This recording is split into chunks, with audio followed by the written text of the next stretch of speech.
Wow, what is this vegetable? I've never tasted anything like it before, and it's amazing. These are the vegetables I've been sending, the ones I've poured my heart into growing. Yet my son says he's eating them for the first time today.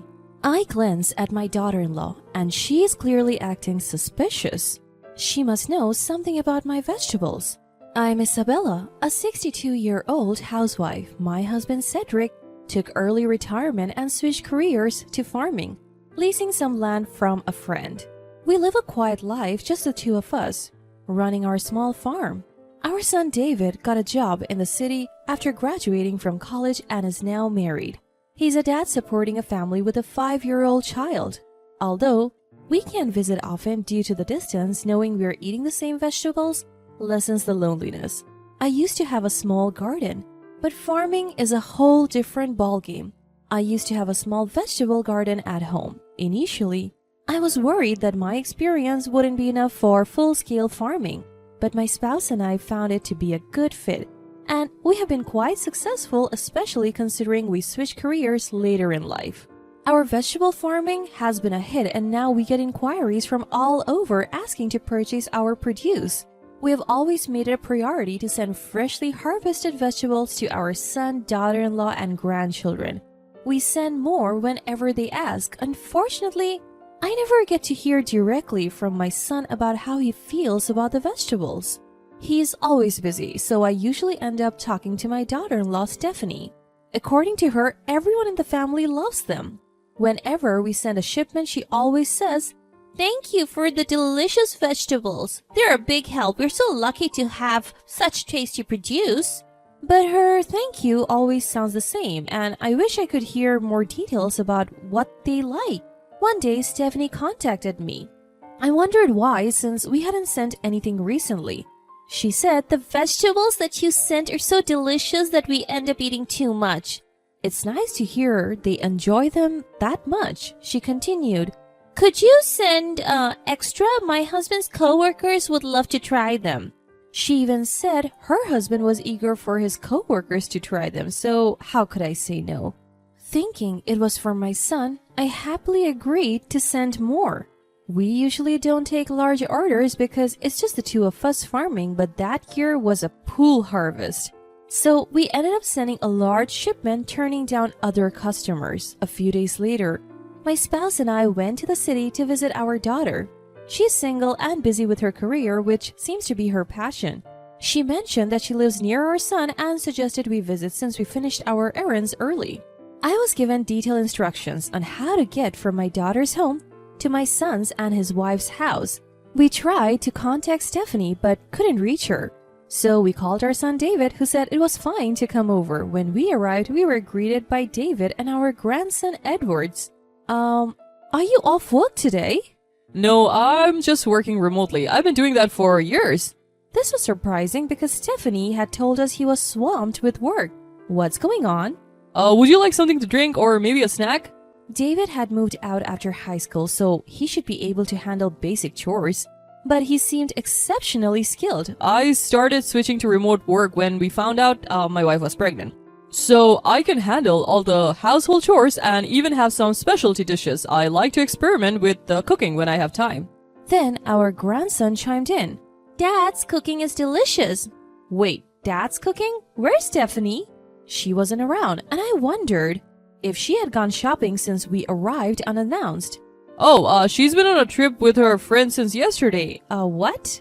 Turns out, my daughter-in-law's travels aren't a new thing. Being an understanding husband is good, but giving too much freedom can be a problem. I mentioned that their young child must miss his mom, and David laughs. If it works for our family, it's fine. If they're okay with it, who are we to complain? I decide not to interfere anymore. Since she's not here, why don't you stay over? When I was a little confused, he said, "Are you going to stay the night? Wow!" As I hesitate, my grandchild joyfully pulls my hand. Seeing this, I feel like taking up my son's offer, plus who knows when we'll see them again. So we decide to stay the night. David's cooking is surprisingly elaborate and tasty. He even made it less salty considering our taste, but something feels off when I try the side dish. It's not the vegetables we sent. We sent a lot just a few days ago. Even if he shared some with his co-workers, there should be plenty left for the family. My grandson is 5 years old, too young to be able to eat his fill, so what does that mean?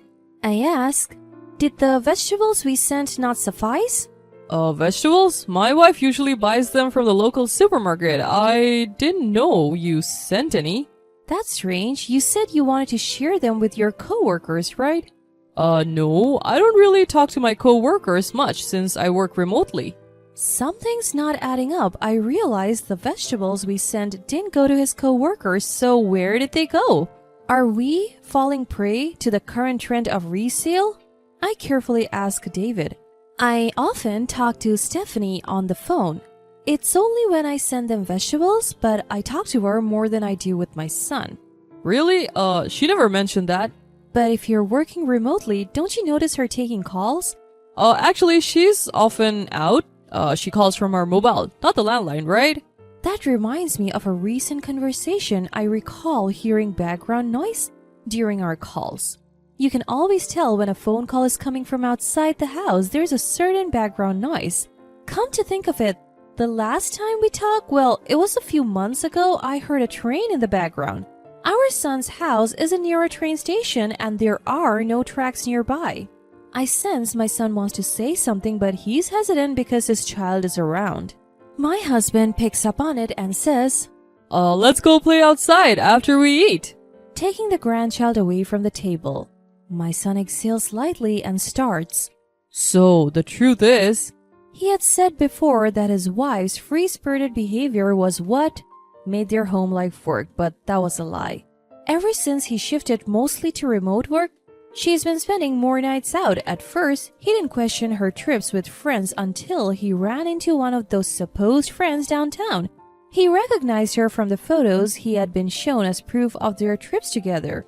So David is sure he's not mistaken. He didn't confront her then, thinking plans could change, but when she came home, she told tales of a fun trip with the friend he had just seen.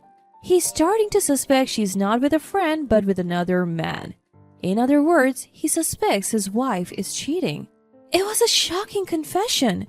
We decide to delay our return home to wait for our daughter-in-law who's coming back tomorrow. Stephanie comes home clearly in high spirits. She had a great trip, it seems, but when she sees us sitting in the living room, she's visibly startled. What? Isabella? Cedric? Why are you here? She was clearly upset. David quickly says, would you join us for dinner tonight? As if it's a given. Of course! She agrees, but her behavior is suspicious. She's probably gone from cloud 9 to rock bottom. Still, the dinner menu that came out was decent, and I could see that it wasn't just buying deli food and plating it up. The dinner she serves is elaborate, not just takeout arranged on plates. She's probably overcompensating for something. Mom's cooking is so fancy today. Kids are honest. Stephanie hesitates, then says to her child, it's because Isabella and Cedric are here. Well, then you should stay forever. We see the color drain from her face. Don't be selfish, they have their own lives, she scolds, but when my husband jokes, maybe we'll stay another night, our grandchild is thrilled and Stephanie turns pale. It's clear she wants us gone. But we pretend not to notice. Maybe she thinks we're just clueless old folks? We notice the side dish is full of vegetables, the color, the texture, the flavor that deepens as you chew. It's undoubtedly the produce we grew ourselves. Yesterday it was different vegetables, but today is the ones we sent.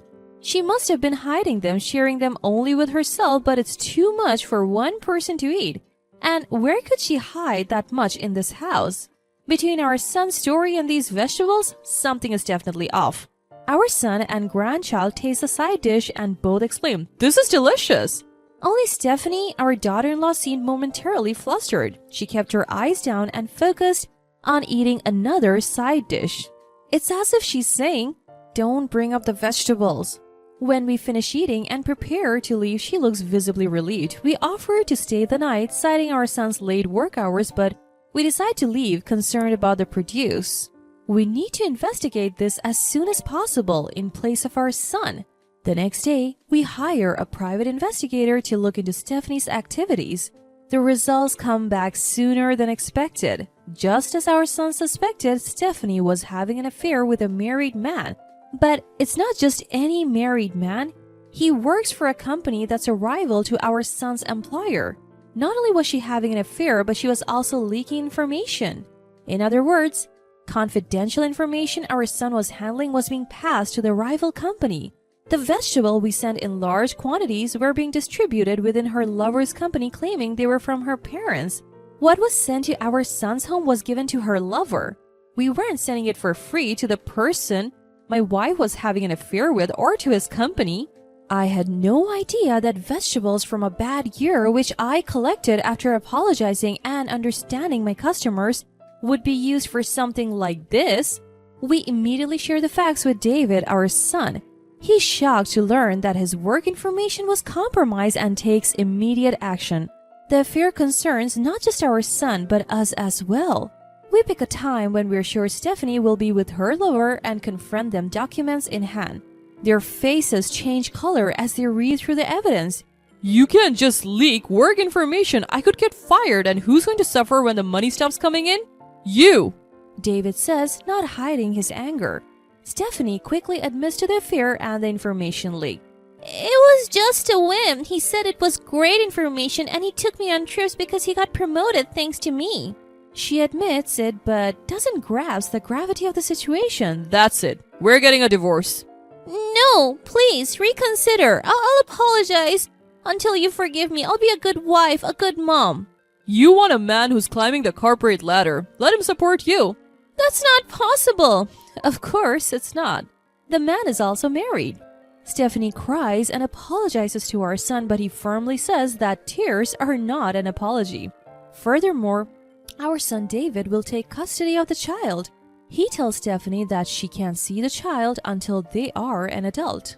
He sets strict conditions, saying she shouldn't even contact them unless the child wants to see her after reaching adulthood. Stephanie protests. Wait, this child isn't just yours. I carried him. I love him.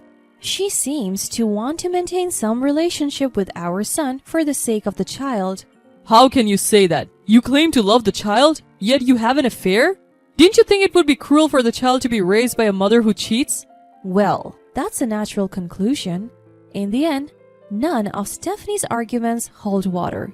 We also demand compensation from her for the vegetables I sent to my son's family and for the ones she distributed to her lover's company. Naturally, this leads to her lover's wife finding out, and Stephanie gets slapped with another demand for compensation. Stephanie, who had been a housewife, can't afford to pay. She turns to her parents for help, but they don't give her a single dollar. We even hear they have cut ties with her. Neither we nor our son knows what's become of Stephanie, who had little experience in the real world. David has resigned from his job over the leak. His company highly valued his work and character and didn't hold him responsible for the leak. Who would ever think their own spouse would be having an affair with an employee of a rival company and leaking work information? Though the company offered to help him find another job, my son, who has a strong sense of responsibility, decided to pursue something he's always wanted to do. He sold the house he was living in and moved closer to where he grew up. He started his own business there. He's using his past experience to make it on his own. His office is adjacent to his home so he can work while taking care of his child. Still, he occasionally asks us to watch the child for him. When he has a day off, he brings our grandchild to help us with the farming, and so our family and our son's family are cooperating and enjoying our days.